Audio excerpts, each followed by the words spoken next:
Radio Publique Africaine.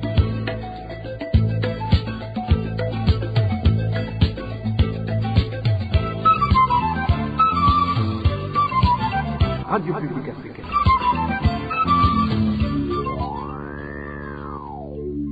C'est le moment de suivre le journal parlé en français. À la présentation, Clovis Nyonzima. Nous sommes samedi 17 février 2026. Bonjour et bienvenue à mes fidèles de la RPA. À ce journal dont voici les principaux titres.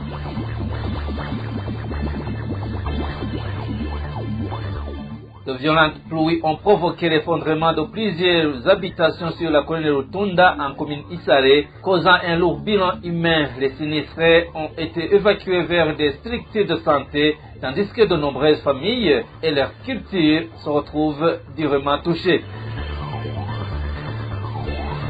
Les réfugiés congolais du site de Busuma, en commune de Ruyigi, vivent dans de conditions précaires, touchant surtout les enfants de moins de 5 ans, les femmes enceintes et les mères allaitantes. Une situation marquée par une forte malnutrition, selon l'UNICEF.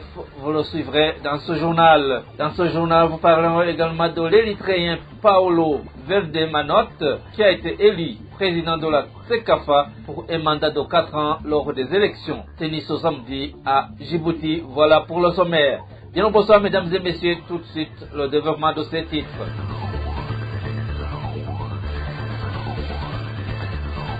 Ouvrons ce journal par la page environnement. 9 personnes issues de 4 familles sont mortes et plusieurs autres ont été blessées par des décombres des maisons détruites par les pluies diluviennes tombées sur la colline Rutunda de la zone Kirama, commune Isare, en province de Bujumbura. Les sources administratives de la zone Kirama affirment cette information et précisent que les personnes blessées ont été évacuées à l'hôpital de Muramvya, situé dans la province de Gitega.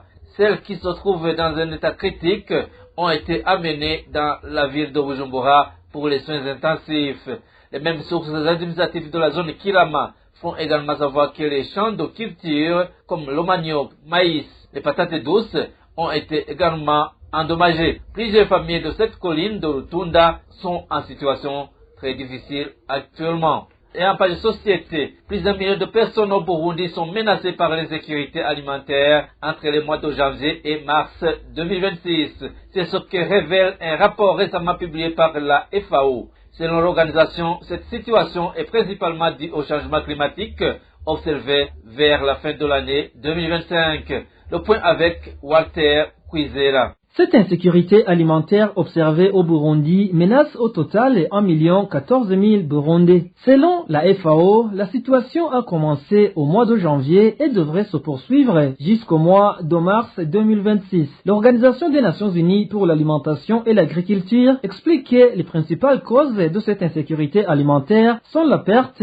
des moyens de subsistance liés au choc climatique ainsi que les difficultés économiques persistantes. Les pluies ont démarré tard vers la mi-septembre, ce qui a perturbé les semis et freiné la levée des premières cultures. Après de bonnes pluies au mois d'octobre, les quantités enregistrées en novembre ont été largement insuffisantes, ralentissant le développement des cultures dans plusieurs régions. En plus de cela, des cultures très consommées comme le haricot, le riz et d'autres ont été détruites dans les champs. Une situation qui inquiète les ménages vulnérables des basses terres de l'Est, du Nord et de la plaine de Limbo. Les fortes pertes de la saison agricole 2026A ont réduit la disponibilité des aliments. Selon toujours la FAO, l'arrivée croissante des réfugiés congolais au Burundi ainsi que le nombre élevé de rapatriés rend la situation encore plus difficile. L'aggravation du conflit au début du mois de décembre 2025 a provoqué une forte hausse des arrivées. Cet afflux pèse sur une situation humanitaire déjà fragile, les réfugiés ayant peu de moyens et dépendant surtout de l'aide humanitaire. La FAO indique en fait que les pertes de production les plus importantes sont signalées dans les basses terres de l'Est, du Nord et dans la plaine de Limbo où entre 50 et 80% des récoltes de maïs et de haricots ont été perdues. Merci à toi Walter Kwizera. Le ministère de l'Agriculture et de l'Élevage a un rôle clé à jouer dans la formation des agriculteurs des communes de Kirundo et de Busoni afin de les aider à faire face au changement climatique. Cette situation est d'autant plus nécessaire que la région fait face depuis plusieurs années à une insécurité alimentaire récurrente, principalement due à la sécheresse provoquée par de fortes chaleurs qui assèchent les champs. C'est ce qu'affirme Patrice Sabou-Gouheba, président de l'organisation FACHA, active dans le secteur de l'environnement. Il souligne que les agriculteurs doivent être formés aux techniques de collecte et de conservation des eaux de pluie afin de pouvoir irriguer leur culture en période de déficit pluviométrique. Suivez. Lorsqu'il y a un manque de pluie et que les agriculteurs ne sont pas formés à la recherche de l'eau pour l'irrigation, l'année devient une année de famine. Aujourd'hui, beaucoup de personnes se demandent pourquoi et la réponse est liée au changement climatique. Cela signifie que la désertification peut toucher le Burundi et c'est déjà le cas. Aujourd'hui, la population s'interroge sur les mesures qui sont prises. Est-ce que les actions engagées avancent réellement? Les arbres plantés dans les années 1980, combien en reste-t-il encore aujourd'hui? À mesure que ces arbres disparaissent, le sol se dégrade car les gaz nocifs qui devaient être absorbés par les feuilles montent dans l'atmosphère et détruisent la couche protectrice. Une fois dans l'air, en l'absence de forêts et d'arbres, les nuages ne se forment plus correctement, ils sont emportés par le vent et la pluie tombe ailleurs, provoquant l'ensemblement des rivières. Aujourd'hui, il devient même nécessaire de curer à nouveau ces rivières en fait que, même lorsqu'une faible pluie tombe, les inondations soient évitées. Il faut d'abord mettre en place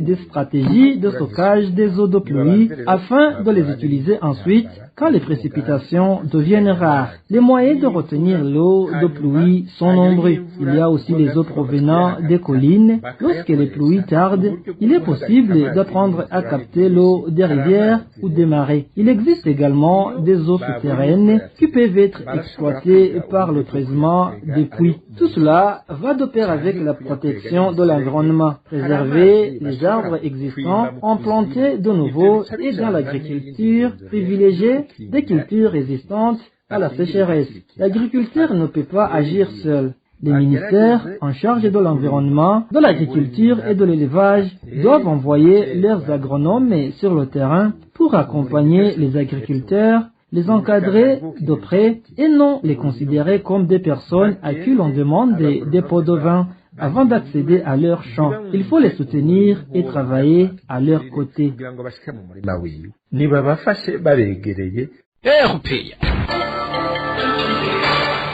Poursuivons notre journal par page réfugiés. Les enfants de moins de 5 ans, les femmes enceintes et les mères allaitantes font partie des groupes les plus vulnérables face aux conditions de vie précaires des réfugiés congolais installés sur le site de Wusuma dans la commune de Ruyigi en province de Buhumuza. Dans un rapport publié le 6 février 2026, le Fonds des Nations Unies pour l'enfance UNICEF souligne que cette population est particulièrement exposée à une situation préoccupante de malnutrition. Plus de précision avec Elvis Nyamungere. Dans son rapport, l'UNICEF indique que les conditions de vie sous les tentes des réfugiés congolais installés sur le site de Busuma sont extrêmement difficiles à raison de la forte promiscuité qui règne dans ce lieu d'accueil, le manque d'abris adéquats, l'insuffisance de vêtements chauds en période de froid ainsi que l'accès limité à l'eau potable exposent la population à de graves risques sanitaires. Ces conditions favorisent notamment les maladies liées au froid et à l'humidité ainsi que d'autres problèmes de santé associés aux conditions de vie précaires. Parmi les maladies les plus fréquentes figurent également celles liées à la malnutrition. Dans ce rapport, l'UNICEF souligne que les groupes les plus vulnérables sont les enfants, les femmes enceintes et allaitantes, ainsi que les personnes âgées. L'organisation note que les cas de malnutrition continuent d'augmenter, particulièrement chez les enfants de moins de 5 ans et chez les femmes enceintes ou allaitantes. Le nombre d'enfants souffrant de malnutrition progresse chaque jour. Selon l'UNICEF, cette situation s'explique en grande partie par l'insuffisance de matériel et de ressources nécessaires pour traiter efficacement la malnutrition avant qu'elle n'atteigne un stade critique, mettant ainsi rapidement la vie des enfants en danger. L'Agence des Nations Unies chargée de l'enfance indique également qu'il demeure difficile de répondre aux besoins des familles réfugiées de Busuma en matière d'alimentation, d'articles de première nécessité et de moyens de subsistance assistance en raison du nombre élevé de réfugiés. L'UNICEF